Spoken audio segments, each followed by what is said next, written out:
He led an army with war elephants across the Alps, annihilated the greatest armies Rome could raise, and came within a hair of destroying the Roman Republic. For 15 years he was Rome's greatest nightmare. This is the life of Hannibal Barca. In the 3rd century before Christ, two great powers eyed the western Mediterranean: Rome, the rising Republic of Italy, and Carthage, a mighty seafaring empire on the coast of North Africa. In a long and bloody first war, Rome had wrested away Sicily and left Carthage humbled. That First Punic War had raged for 23 years, fought mostly at sea, and ended only when Rome built a navy from nothing and wore Carthage down. But the peace was bitter, and it would not last. Hannibal's father was Hannibal Barca, a proud Carthaginian general who never forgave Rome for the defeat. Legend says that before sailing to build a new empire in Spain, Hamilcar led his young son Hannibal to an altar and had him swear a solemn oath, that he would be forever the enemy of Rome. Hannibal would keep that oath to his dying day. In Spain, the Barca family forged a rich new domain, its silver mines funding a powerful army.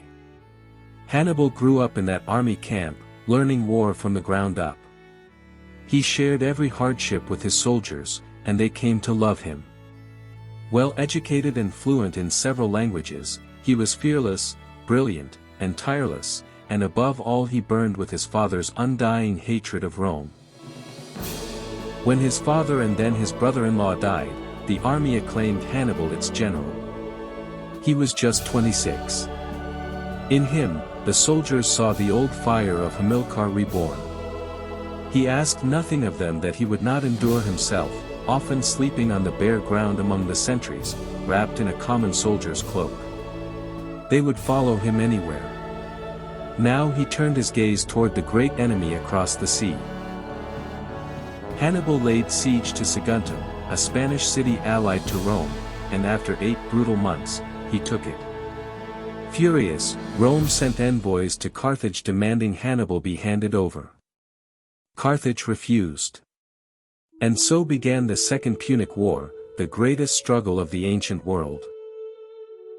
Rome expected to fight in Spain and in Africa, protected by its powerful navy and the barrier of the Alps. Hannibal did the unthinkable.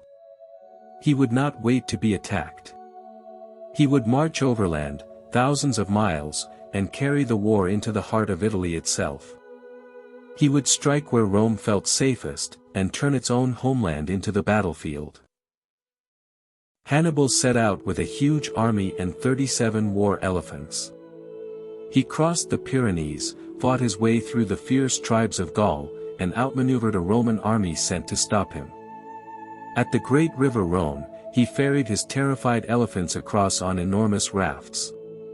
He had set out with as many as 90,000 men, and the long march was already bleeding them away. And then, ahead, rose the Alps. In the onset of winter, Hannibal led his army into the Alps. It was a nightmare of snow, ice, and sheer cliffs, of avalanches and ambushing mountain tribes. Men and animals fell to their deaths by the thousands. When he finally descended into Italy, he had lost nearly half his army.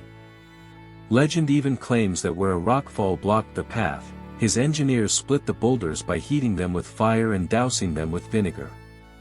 The descent was as deadly as the climb. But he had done the impossible, and Rome was utterly unprepared. With his surviving veterans and a handful of elephants, Hannibal stood upon Italian soil, the last place on earth Rome expected to face him. He rallied the Gauls of northern Italy to his cause, and the Republic scrambled in shock to raise armies against the invader who had appeared, as if by magic, on their side of the mountains. In the very first clash of cavalry, at the Ticinus River, the Roman commander was wounded and nearly killed. He was saved, tradition says, by his own teenage son, who charged in to drag his father to safety. That boy was Publius Cornelius Scipio, and one day he would grow into the only man ever to defeat Hannibal in battle. Hannibal struck like lightning.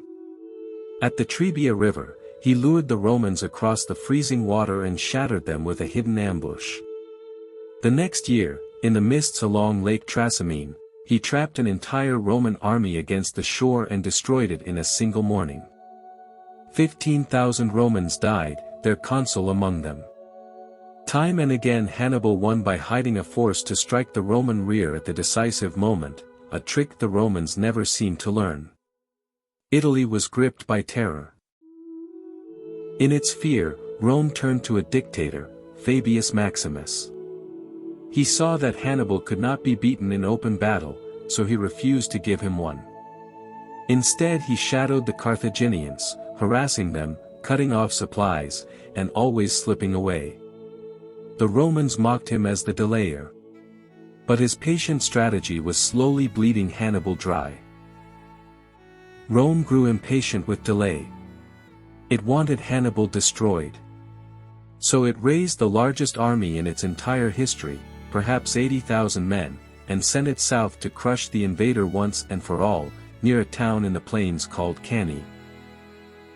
Badly outnumbered, Hannibal set a trap of pure genius. He drew his line into a crescent, bulging toward the enemy, and let his weak center slowly give way. The Romans pushed forward, sure of victory, packing deeper and deeper into the pocket. Then Hannibal's cavalry destroyed the Roman horse and swept in from behind, and his veteran African flanks closed around them like a pair of jaws. It was a perfect double envelopment, a maneuver so difficult that few commanders in all of history have ever managed it.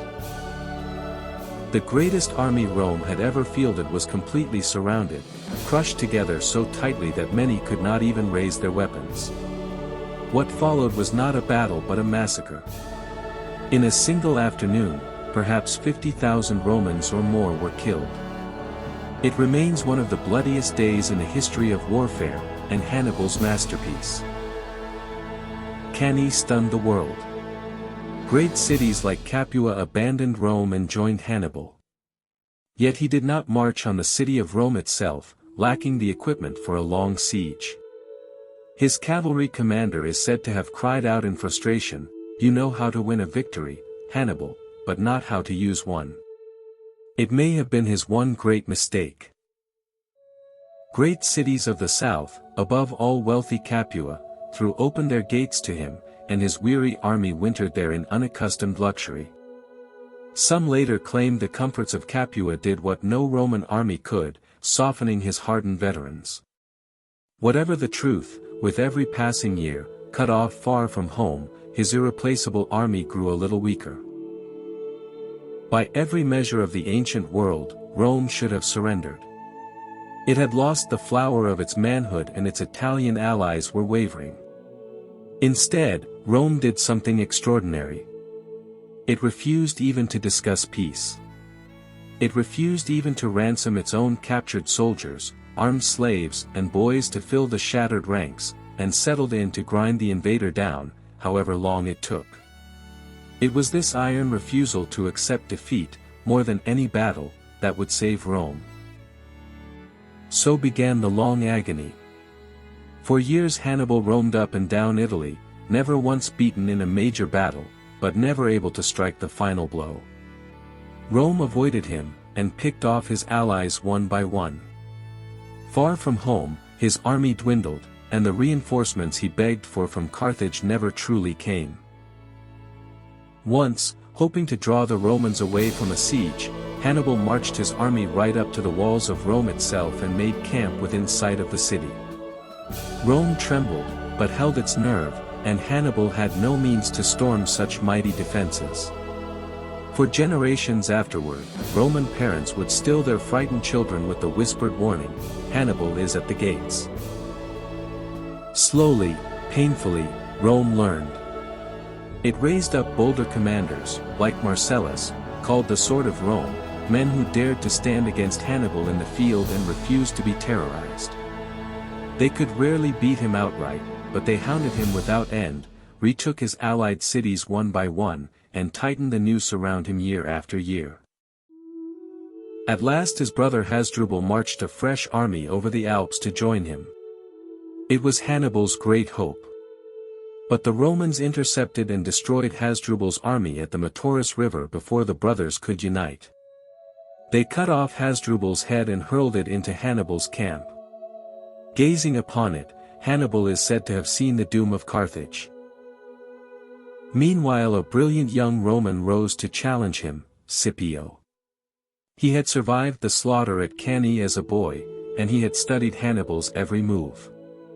Scipio drove the Carthaginians out of Spain, then carried the war where it hurt most.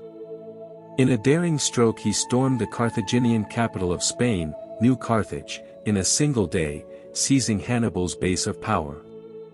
Then he landed an army in Africa and marched on Carthage itself. With their capital in danger, the desperate leaders of Carthage summoned Hannibal home. After 15 long years, he left the soil of Italy, still undefeated there, but with his life's great gamble slipping away. He returned to defend the city he had left as a boy, to face the one Roman who had truly learned his lessons. On the plains of Zama, Hannibal and Scipio at last faced one another. Hannibal had his war elephants, but Scipio had prepared. He opened lanes in his ranks and let the elephants thunder harmlessly through. And in the cavalry, once Hannibal's great strength, the Romans and their new allies now held the advantage. His horsemen drove off Hannibal's, then wheeled and smashed into the Carthaginian rear, the very stroke Hannibal himself had used at Cannae. Scipio had beaten Hannibal at his own game. For the first time in his life, Hannibal was defeated in a great battle. His army broke, and the Second Punic War was over. Carthage was forced into a crushing peace, it surrendered its fleet, its empire, and its power, and would never again threaten Rome. The long nightmare was over, and Rome stood triumphant.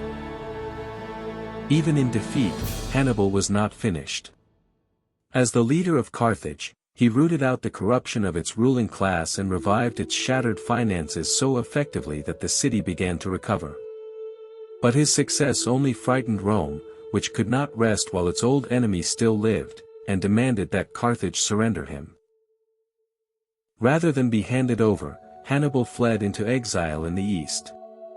From court to court he wandered, offering his genius to any king who would stand against Rome, always scheming, always one step ahead of the Roman agents who hunted him relentlessly across the world. At last, betrayed and cornered by the Romans in a small kingdom by the Black Sea, Hannibal saw there was no escape. Rather than be dragged to Rome in chains, he drank poison he had long carried for this moment. "Let us relieve the Romans," he is said to have remarked, "of their fear of an old man." So died Rome's greatest enemy. Hannibal had come closer than anyone in history to destroying Rome. His crossing of the Alps and his perfect victory at Cannae are still studied in military academies around the world today. Rome went on to rule an empire, but it never forgot the one man who had made the whole republic tremble. Even his Roman enemies came to speak his name with awe, and Scipio himself, it is said, ranked Hannibal among the very greatest generals who ever lived. He crossed the Alps, humbled the greatest power of his age, and became the measure against which all generals are judged. Hannibal, a legend of power.